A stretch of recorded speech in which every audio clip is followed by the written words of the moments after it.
संघ मुख्यालयाला रेडिएशनची धमकी देण्यात आली। नागपूर पोलीस आयुक्तांना निनावी पत्र आलं। खोडसाळपणा आहे की जाणून बुजून दिलेली धमकी आहे, या अनुषंगाने आता पोलिसांनी कसून तपास सुरू केलेला आहे। एक धमकी देण्याचं पत्र ह्या पद्धतीचं पोस्टानं त्या ठिकाणी प्राप्त झालेलं आहे। याची सखोल चौकशी त्या ठिकाणी चालू आहे, परंतु असा खोडसाळपणा याच्या आधी देखील त्या ठिकाणी झालेला आहे। परंतु पोलीस प्रशासनानं त्याचा कॉग्निजन्स घेऊन MDRF आणि IB सोबत चर्चा करून पुढील चौकशी त्या ठिकाणी चालू आहे। नाही, अशा पद्धतीच्या धमक्या, अशा पद्धतीचे पत्र याच्या आधी देखील संघ कार्यालया संदर्भात त्या ठिकाणी पाठविण्यात आले होते, परंतु पोलीस प्रशासन दक्ष असून सर्व प्रकारची काळजी त्या ठिकाणी घेण्यात आली। काल एक आम्हाला पत्र मिळालं, ज्या पत्रामध्ये काही स्फोट होईल याच्याबद्दल माहिती होती आणि त्याच्यात वेगवेगळी गोष्ट लिहिली आहे। त्याच्यात म्हणजे रेडिओ ॲक्टिव्ह मटेरियलबद्दलही लिहिलेलं आहे, तसेच बाकी घातपात होण्याची शक्यता त्याच्यात लिहिण्यात आलेली आहे। त्याबद्दल ते पत्र मिळाल्यानंतर आम्ही पुढची कारवाई आमची चालू आहे। आम्ही कोणी हे लिहिलेलं आहे आणि त्यांनी काही स्पेसिफिक त्याच्यात ते दिलेलं आहे किंवा त्याच्या मागे कोण आहे, ही सगळी माहिती आपण सध्या आमची कारवाई चालू आहे। पुढच्या बातमीकडे आपण वळतोय। पनवेलमध्ये आमदार प्रशांत ठाकूर यांनी पनवेल बस डेपोची पाहणी केली आहे। गेल्या अनेक वर्षापासून पनवेल बस डेपोचा प्रकल्प रखडलेला आहे।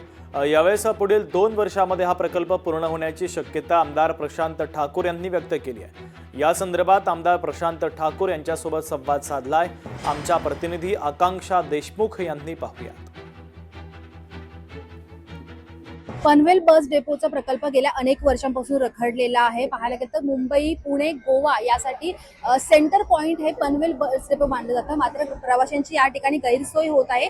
आज स्वतः आमदार प्रशांत ठाकूर यांनी पनवेल बस डेपोची पाहणी केलेली आहे। आपल्यासोबत दादा स्वतः आहेत। दादा, पाहणी केलेली आहे, कधीपर्यंत हा प्रकल्प पूर्ण होण्याची शक्यता आहे? ST डेपोचं पनवेलचं काम पूर्ण होणं खूप आधी अपेक्षित होतं। 4 वर्षापूर्वी इथल्या कंत्राटदाराला वर्क ऑर्डर देण्यात आलेली होती, पण यांना त्या कारणानं कधी परवानग्या मिळाल्या नाही, म्हणून कधी आराखडा बदलला, म्हणून या डेपोचं काम अजूनही सुरू होऊ शकलेलं नाही।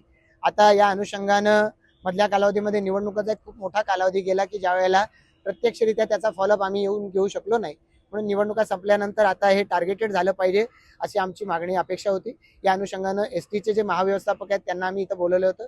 आज ते या ठिकाणी आले आणि त्यांच्या उपस्थितीमध्ये जे काम करायचंय त्याचा आढावा घेतला आणि आता इथे ज्या सुविधा आहेत यांचा आढावा आम्ही या ठिकाणी घेतलाय। अपेक्षित असं आहे की त्यांना CC मिळाल्यापासून 2 वर्षात त्यांनी डेपोचं काम पूर्ण करावं।